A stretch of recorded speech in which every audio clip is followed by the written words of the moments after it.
Hello बच्चों, क्या हाल चाल? बढ़िया एकदम। तो चलो आज हम लोग शुरू करने जा रहे हैं एक्सरसाइज 9.4। अपना डिफरेंशियल इक्वेशन की सीरीज चल रही है, चैप्टर नंबर 9 की। उसमें हम लोगों ने 9.6 और 9.5 ये कर लिया है। आज हम लोग करने जा रहे हैं एक्सरसाइज नंबर 9.4। तो चलो शुरू करते हैं बिना टाइम को वेस्ट किए हुए। Exercise number 9.4। अब देखो एक्सरसाइज 9.4 में है क्या। इसमें जो भी डिफरेंशियल इक्वेशन है उसको आपको सॉल्व करना है by the method of variable separable method. ठीक है, तो ये मेथड आपको इस्तेमाल करना है इस एक्सरसाइज के क्वेश्चंस को सॉल्व करने के लिए। अब देखो एक क्वेश्चन ये जेन्युइन सा बनता है कि सर यहाँ पे तो आप 9.5 9.6 9.4 अलग अलग तरीके से पढ़ा दिया। आपने बताया कि 9.6 में जो है वो आपका लीनियर डिफरेंशियल इक्वेशन होगा, उसको सॉल्व करने का तरीका बता दिया आपने। 9.5 में होमोजेनियस डिफरेंशियल इक्वेशन होगा, उसको सॉल्व करने का तरीका बता दिया। अब आप बोल रहे हैं कि 9.4 में वेरिएबल सेपरेबल मेथड से डिफरेंशियल इक्वेशन सॉल्व हो जाएगी। तो यहाँ पे तो ये एक्सरसाइज वाइज दिया हुआ है, क्वेश्चन सॉल्व हो जाएंगे, मेथड पता है, हो जाएगा। एग्जामिनेशन में तो हमें ये नहीं पता होगा ना कि इसको वेरिएबल सेपरेबल से करें या होमोजेनियस से करें या लीनियर से करें। तो बेटा हर एक टाइप के क्वेश्चन को पहचानने का तरीका भी मैंने आपको बताया है। ठीक है, ये क्वेश्चन एकदम सही है कि एग्जामिनेशन में हमें नहीं पता है कि वो क्वेश्चन 9.4 का है, 9.5 का है या 9.6 का, लेकिन उस क्वेश्चन को पहचानने का तरीका मैंने 9.6 में भी बताया है कि अगर dy by dx plus py equals to x type की इक्वेशन है तो वो लीनियर इक्वेशन होगी। 9.5 में भी मैंने आपको बताया था कि अगर आप dy by dx equals to y is a function of y by x या y is a function of x by y की फॉर्म में रिप्रेजेंट कर पाओ तो वो होमोजेनियस डिफरेंशियल इक्वेशन होगी। और इसमें भी वेरिएबल सेपरेबल मेथड में भी जो भी डिफरेंशियल इक्वेशन होगी dy by dx is a function of x और y ही तो होगा यार। ठीक है भाई, हमारे सिलेबस में सिर्फ फर्स्ट ऑर्डर की और फर्स्ट डिग्री की ही डिफरेंशियल इक्वेशन का सॉल्यूशन एग्जिस्ट करता है। ठीक है, तो जो भी इक्वेशन होगी वो इसी फॉर्म की तो होगी। ठीक है, तो अब हम पहचानेंगे कैसे कि इसमें वेरिएबल सेपरेबल मेथड लगेगा। तो देखो लेट अस सपोज कि हमारे पास कोई एक डिफरेंशियल इक्वेशन है dy by dx equals to hx into gy। मतलब hx क्या है, h is a function of x and g is a function of y। ठीक, और ये हमारी कोई डिफरेंशियल इक्वेशन है। तो इसमें देखो वेरिएबल को सेपरेट करना है भाई। यहाँ पे dy है, यहाँ पे dx है। एक फंक्शन x का है, एक फंक्शन y का है। तो y वाले फंक्शन को dy के पास ले आओ और x वाले फंक्शन को dx के पास ले आओ। dx के रिस्पेक्ट में और dy के रिस्पेक्ट में दोनों को इंटीग्रेट कर दो, हमारा क्वेश्चन सॉल्व। करेंगे कैसे इसको, देखो dy और gy इसको हम लिख देंगे 1 upon g of y into dy equals to h of x into dx। किया क्या मैंने, dx को इधर भेज दिया और g ऑफ y को इधर भेज दिया। तो अब देखो dy के साथ y का फंक्शन है और dx के साथ x का फंक्शन है, वेरिएबल सेपरेट हो इजीली।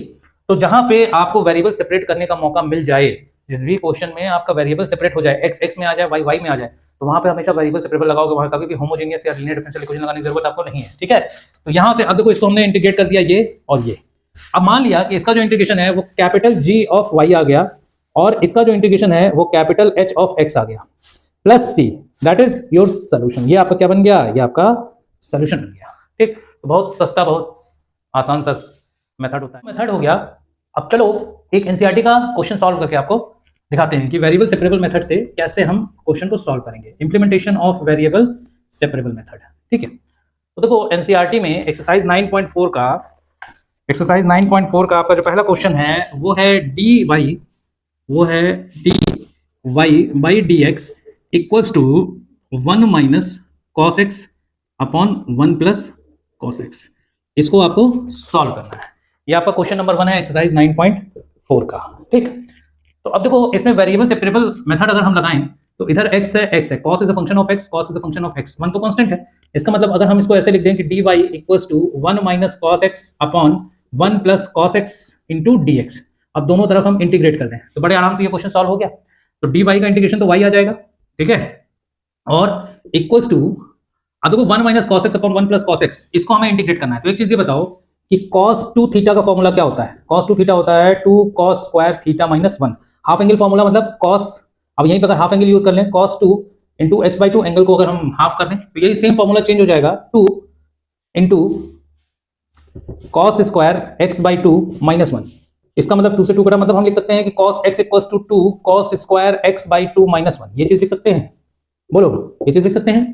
तो देखो यहाँ पे क्या है, यहाँ पे ये cos x है, ठीक है, और ये भी cos x है, दोनों जगह यही फॉर्मूला लगा दो तो ये इंटीग्रेशन चेंज हो जाएगा। 1 माइनस cos x की जगह पे हमने लिख दिया 2 cos square x by 2 minus 1 upon में 1 plus 2 cos square x by 2 minus 1 into dx। अब देखो जब ये ब्रैकेट खुलेगा ये जब ब्रैकेट खुलेगा तो ये टर्म जो है ये माइनस में हो जाएगा और ये टर्म प्लस में हो जाएगा, और ये वाला ब्रैकेट जब खुलेगा तो ये एज इट इज ही रहेगा, क्योंकि आगे प्लस का साइन था, यहाँ पे प्लस का साइन था, यहाँ माइनस का साइन चेंज हो गया, तो -1 + 1 कट गया।